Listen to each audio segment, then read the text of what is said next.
Hello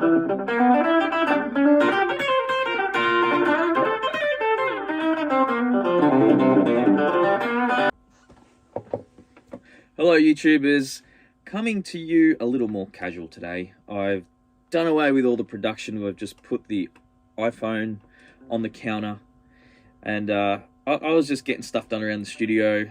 Been doing some stuff around the house the last few days, because last week I released Rockabilly Rebuild, the last module, and we put that out there for individual sale if you want to check it out. But I also did Ramrod by Dwayne Eddy, and that was epic in itself as well. That was the full song transcription, and the full lesson just came out in one video. Obviously with the transcription available to Patreons and website users, so do check that out. But I apologize for the advertising. I planned to keep that for later, but that's done now. What I wanted to talk about, and you would have already read the title, is, what's the difference between Rockabilly and Psychobilly? Now, you've probably come here thinking that this video is going to be an answer, but it's almost more of a question to you guys. So I really encourage, and this isn't about getting comments to make the video play more. I don't even know if that works anyway, to be honest. But it's actually, let's get a discussion going. What is the difference between Rockabilly and Psychobilly? But I will put some thoughts forward. So I think one of the first things that I would say differs between Rockabilly and Psychobilly is the kind of progressions that you'll see, okay? And what I mean by that is, traditionally speaking, we might see a 1 and a 4, so the 1 being the G chord, the 4 chord being a C, for example. Then we'll go to a 5 chord, and we might regularly see that in Rockabilly, okay? Now, what I would expect to see in Psychobilly, or we could even talk about neo-rockabilly, is where we get progressions that kind of go outside that. And I think that straight away, at least for me, puts it into the category of neo-rockabilly, okay? Stray Cats, Brian Setzer was doing all that. And then we've got Restless, as a great example of that. Batmobile, all that kind of stuff, sort of on that neo-rockabilly. I mean, don't get me wrong, they also did the blues thing, the 3-chord thing. But that definitely starts to put us in the category of at least neo-rockabilly, and I'll talk a little more about that shortly as well. But with Psychobilly, you might see something like...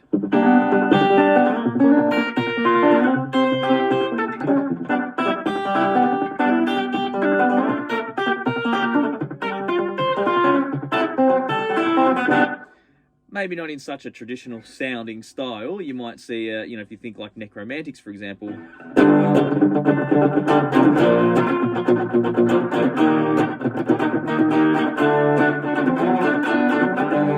That sort of thing. That was just a made-up example. I do have some tutorials on Necromantic stuff if you want to check it out. So that was just something I've just thrown out there.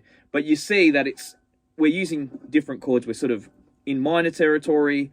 We're not playing off a straight 1, 4, 5. So, that's an example right there of something that I would think puts us more in the Psychobilly camp. Rockabilly would sort of imply some traditional elements, and I think the blues, the 1, 4, 5 progression is a big part of that.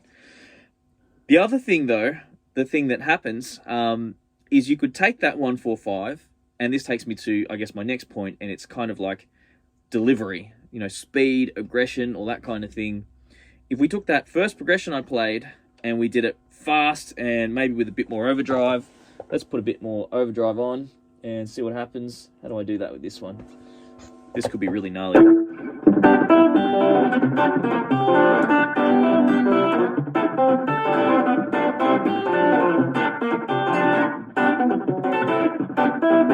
Now, I'm using a flat pick, so I'm doing the Setzer thing. I haven't done that for a little while. That's fun. You might go, well, that's just Rockabilly with a bit of overdrive and played fast. But I would submit that what would put it into the Psychobilly territory is probably heavier instrumentation. Okay, I'm not even going to edit this video, so you'll have seen that, and there'll be more. But you would imagine that the drums would be going a little harder, the bass would be thumping away a little harder. It's just more aggressive, Psycho. It's Psycho Rockabilly. So some people get really funny about the separation between the two, but I think there's kind of good reason. you know, if a really heavy band identified as rockabilly, you might confuse people if you called it rockabilly. I think giving it a bit of separation doesn't hurt. So we can talk about gatekeeping. We can get to that as well. I might talk about that too. I've still got to talk about neo-rockabilly, but I might briefly touch on gatekeeping. So we'll come around to that as well. But there's more fun to be had first. So that's what I think puts it into the territory of psychobilly. The instrumentation as well. It's heavier. It's more aggressive. There's things that could definitely be borderline. I think a lot of Reverend Horton Heat stuff is, it feels quite rockabilly. Like Bales of Cocaine, for example. I don't know it off the top of my head, but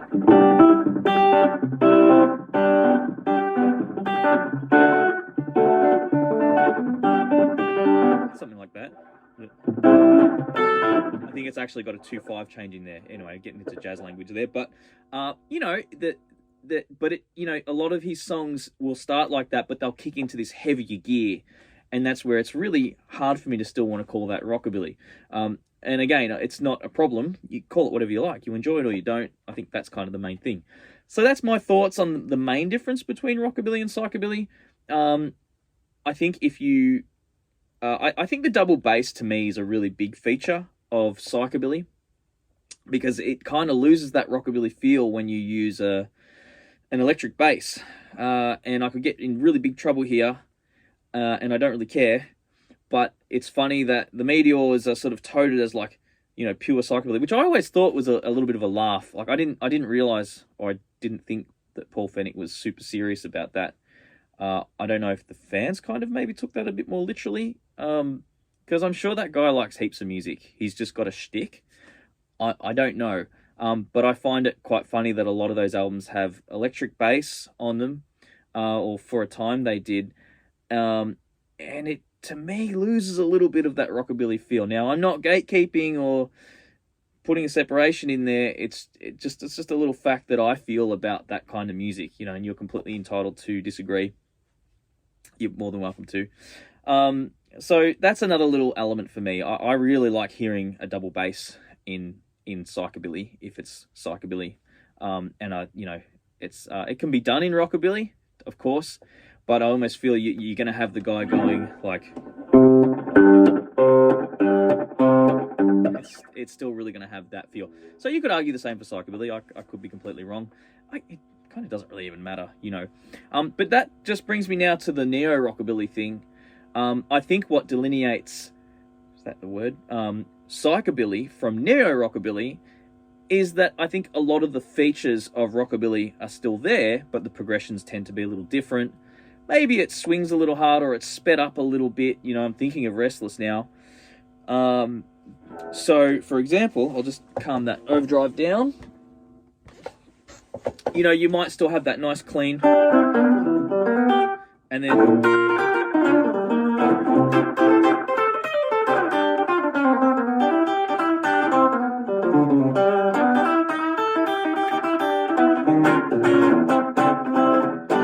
and again, it's going to have, I think, generally slightly bigger instrumentation, or slightly more of a rocking band feel than early rockabilly, but certainly when you start playing chord progressions that have you've got the clean guitar, a little bit of slap back, and you get those progressions that step outside of the 1-4-5, but it's not full blown, it's not heavy like psychobilly.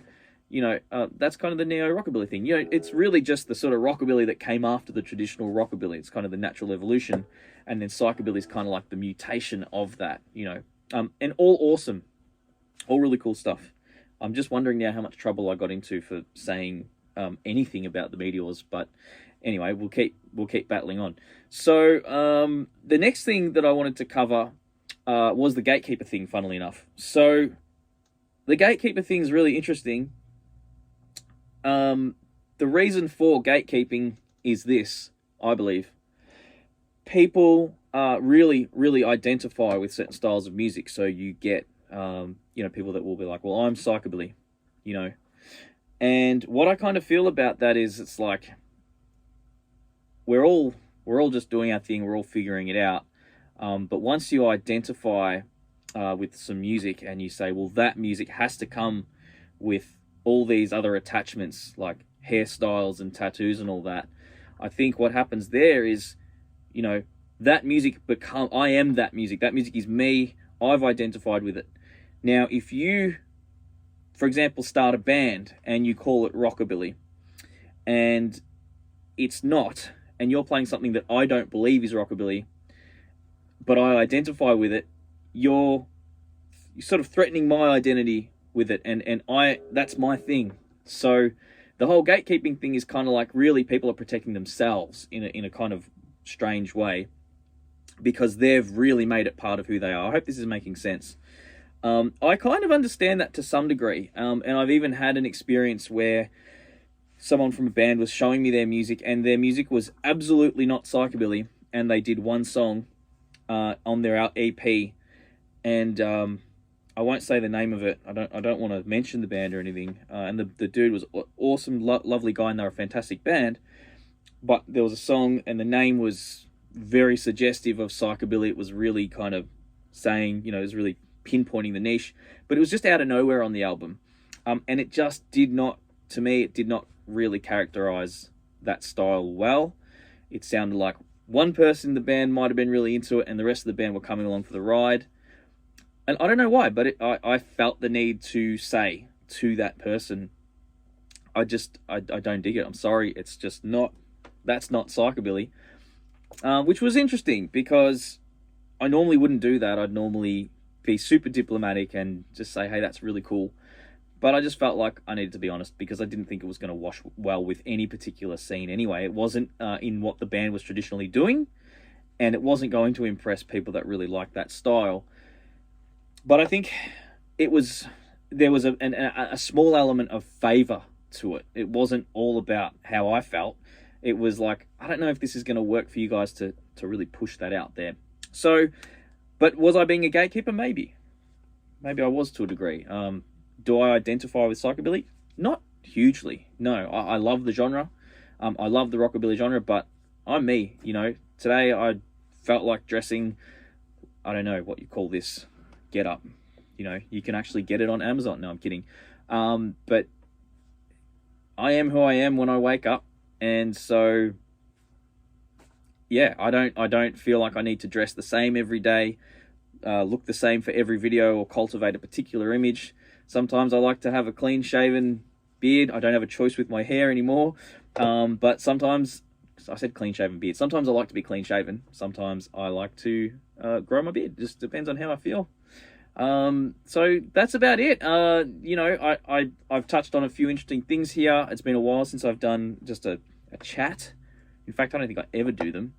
If you enjoyed it, let me know. Actually, no, I did the 5 mistakes rockabilly players are making, and that went really well. Who knows how this will go. Hope you enjoyed the video. I'm going to play you out with some neo-rockabilly. Let's go right down the middle. Tone down? No.